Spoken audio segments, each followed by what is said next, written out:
This is the coolest thing. This is so new to me. I think like a few days ago when I was sat at a table and then everybody brought out these, I was like, whoa, I'm like a sports star. None of the usual challenges, actually. For us, we figured literally every single person who worked on this movie's job looked nothing like the job that they've ever had before. Whether it was the actors, me, the editors, Sev, the producers, the costume designers, the PD, the cinematographers, everyone's job looked very, very different, and the acting was no different as well.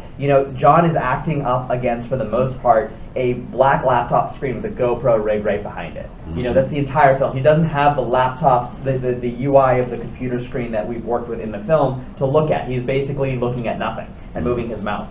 And this was Sev's idea about like 7 weeks before we even started shooting, we brought in the editors to make a temp version of the movie. An hour and 40-minute cut that ended up starring me playing every single role, like the dad, the brother, the mother, the father. No, I don't ever want to see it. I know, neither do I.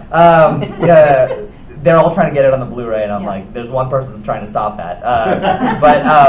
And basically we would on set show that temp version to John because he needs to know exactly where every button is, every cursor is, every window popping up, every FaceTime window kind of coming up. So much of this movie needed to be known before we even shot this film, and we shot this film in 13 days, and so like it was like in those 13, we shot it in 13 days and edited for a year and a half. So those 13 days of shooting are so crucial because every one of those decisions is informing where everything else goes. So directing John was, it was a challenge. It was a very unique challenge that I'm excited to never do again. Like the screen aspect of it, not working with John. John's the easy part. John was fun, but like it was oftentimes us even learning how to make the movie while we were making the movie. We would learn things about how a GoPro read behavioral performances. One of the things that we learned right off the bat was like in a traditional movie, oftentimes they'll tell an actor like this is your frame, right? And in this movie, when he moves left and right, it doesn't mean anything to the camera because it's a GoPro, it's on a wide lens. But when he did this, like it's a huge movement on the camera. Because like just the wide angle lens of it. So basically early on we realized like, okay, whenever there's like a big emotional beat, let's have an actor kind of like move forward and back. So you'll know if you watch the movie again, like all of the big emotional beats, John's always shifting his body. Like every time there's a big important line, he'll go back like this or move forward like this, and like that's a learning we made, and that's something that we all kind of did together. Yes, we never made the short film. We kind of just started off with a pitch, let me wait for Sev to answer that. Yeah, I really want him to be part of this because he made the movie with me, and like I don't like doing these without him. Director specific questions up until he comes in, I'm happy to answer that. Yeah, please. I will get right to that. Sorry. Yeah, I mean it's less about Deborah and mostly about John in the sense of like what we did in this film specifically. But Sev and I, we wrote the film for a Korean American. We wrote the film for John. It was David Kim from every draft of the screenplay. And the reason we did that is because for two reasons. Number one, I grew up in Silicon Valley in San Jose where the story takes place. And the cast of Hello. We're answering director specific questions before we got here. I can answer those. Perfect. Casting. Okay. Number one, I grew up in San Jose, where the story takes place. It's important for us to cast of characters that looked like the people in the film. In the city that I grew up in. And two, both Sev and I kind of, growing up, we wouldn't see ourselves in the movies that we wanted to make or that we loved, like the action movies, the thriller movies. We found out 2 days ago on a Vanity Fair article that this is the first contemporary mainstream thriller to ever have an Asian American lead. I'm like, first of all, that's crazy in 2018. Second of all, that's crazy that we're mainstream. So for us, it was just a matter of doing something for the first time in that regard and doing something that we've always wanted to do. But it was always written that way, and I'm really glad John said yes to this because if we didn't, I don't know what we would do. Yeah, and I don't know if you talked about this, but like, we really do believe that there should be movies that are made about race and representation and diversity, and I made a couple of those myself. But this is not one of those movies, right? This is a movie that's just about a universal story, a family, a father, a daughter, and there's no reason why it shouldn't be an Asian American cast. In case, as we were making the film, we often got asked, why do they have to be Asian American? And our only response is always, why not? Yeah. Okay, so you guys heard that? Obviously, Aneesh and I are writing partners. He directs, I produce. We had made a project or two together, and that got us the meeting with Timur. And we were excited because initially Timur Bekmambetov, the guy on the finance. Right. So we were excited because initially we were thinking that they wanted us to make a feature, which Aneesh especially. I did not want to do. Like, I was just like, mark my words, I'll never make a movie that takes place on computer screens. Yeah, true story. Yeah. So then they were asking us to make a short film that would be part of an anthology film as a follow-up to their successful film Unfriended. We came up with Searching as an 8-minute short. We sent them like a little pitch packet. Then they brought us into a room, not unlike this one. We were surrounded with like executives and financiers, which were like for a short film. And they told us the bad news that they didn't want to make the short. And we were kind of bummed, but then they're like, hey guys, actually we'd rather make it into a feature. Sev, you produce, and you should direct your first movie, we'll pay you guys to write it, we'll finance the whole thing, what do you guys say? And in an instant I said no. And it was like one of those crazy, stupid things I'm both proud of and I'm like appalled at my own As was that reaction for it. Yeah, and he was like next to me, just like kicking me under the table. I'm like watching our relationship completely. But in that moment, it felt like we would be taking something that we had found a way to not be a gimmick in 8 minutes and stretching it right back into a 90-minute gimmick again.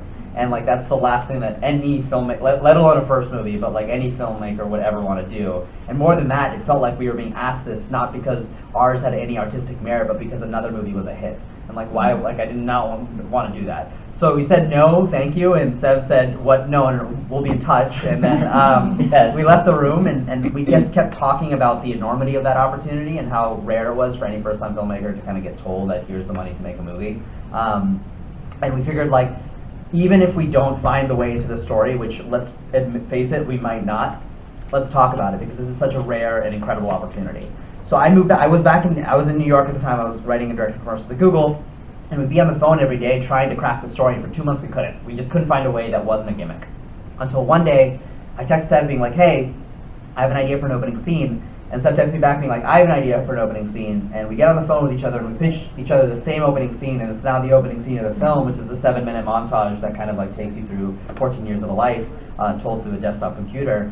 And there was something when we talked about that felt like light bulbs going off, that felt like there was more potential in this format, or in this story with this format, than had been done before. And we didn't want to make a film that like was so concept driven, especially when that concept had already been done before. And all of a sudden when we talked about this idea, we were like, the concept hasn't been done before. Like this is the first time it's being done this way. And it felt for once that we would make a story that was not only cinematic, engaging, emotional, and thrilling. Like, our goal with that opening montage was hopefully people would just forget after a few minutes that what they're watching is taking place on a screen and just kind of get sucked into the character story and most of all the emotions. Yeah. So that was kind of like why we were able to come up intermentally to make it into a feature. I can't imagine it the other way. I just like I can only imagine it. Honestly, now we can't either. Yeah. But then we were very confident that it wouldn't work this way and it would the other way. But now it's going to be. Yeah, you know, for us, early on we knew that what would make the story most compelling would be having a very, very deep emotional core to it. And we figured like if this film is to be set in a world where we are all connected, you know, the film should be about a father and a daughter who are disconnected.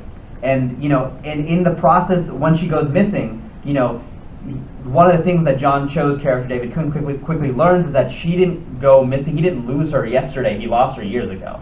And those kind of ironies, I guess, in a weird little way, helped us inform the story because we wanted to make something very, very emotional. And we thought, like, if a father's invading his daughter's space, there should be so much he's learning about her. You know, that sort of unknown is something we wanted to kind of exploit. You know, John Cho says it best. He says, like, you know, when back in the day, you used to tell your kids, or not back in the day, like 10 years ago, you used to tell your kids, my parents said, you know, like, be careful of the strangers in the parking lot, don't talk to those people in the woods. But stay home where it's safe. Stay home where it's safe. But today, those people in the parking lot and those people in the woods, like, have access to your kid's computer. You know, and like I think like that is like a chill thing. That to me is like the fear we're sort of like hopefully exploiting in the movie as a base for kind of the beginning of the plot. With the whole Peter thing, like on a technical side, we knew that people may not have the patience to watch this film for more than 20 minutes if it's all happening on screen. So naturally, we kept finding ways to evolve the technical storytelling, right? It's first it's David and Margot, then he starts like going on a computer and reaching out to these friends, and then the media gets involved, and then there's aerial shots and crowd shots and back to this, and the whole Peter sequence was like we're big fans of like Hitchcock, if you guys Yeah, heard of that yeah. filmmaker, and like we wanted to kind of like yeah, he was a big deal a while ago, and like we wanted to kind of like have our own fun like little tiny like Hitchcock sequence, and I know it was a lot of fun for Aneesh to direct it and work with the actors, and part of us was like coming up with like what context could we have this. And the other side of it is like, look, the movie clearly goes to like to some fearful places, and we can't think of a more fearful scenario than what David assumes Peter's doing. And we love being in the theaters and watching audiences gasp and revolt and whisper to each other. And that was kind of us exploring like the worst case scenario. And then obviously, as you know, that sequence is so important to both of us because it's only then that David realizes the depth of how much he had lost Margot. And like in that sequence, he kind of learns he didn't lose her as much as he thought. And that, like, and you said perfectly, like, Peter says, all you have to do is just talk to her, man. Like, there's all these ways we connect to each other. If you'd just done that one final reach out, maybe they wouldn't be in a situation. Of course, in that moment, it's too late. I love that. We both had so much fun with that. We had a chart. We have a whole chart for like every. We went to Office Depot and One of those FBI charts.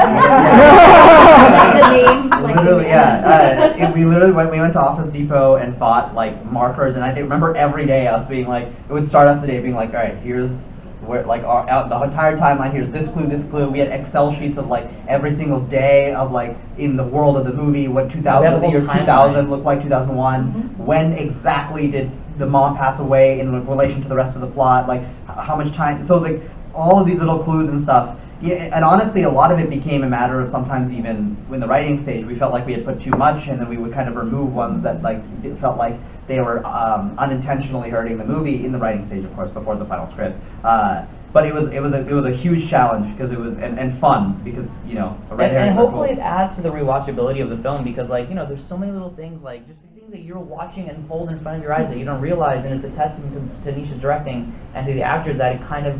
Hopefully people file it away.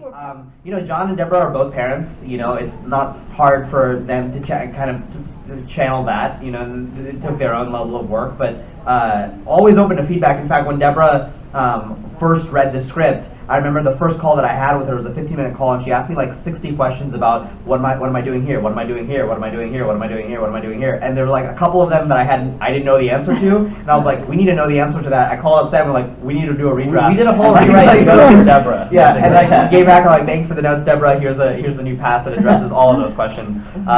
But yeah, we had a lot of questions from them, but it was all in the service of kind of just making the movie the best version of itself. But having two parents as the lead actors as well was definitely very helpful.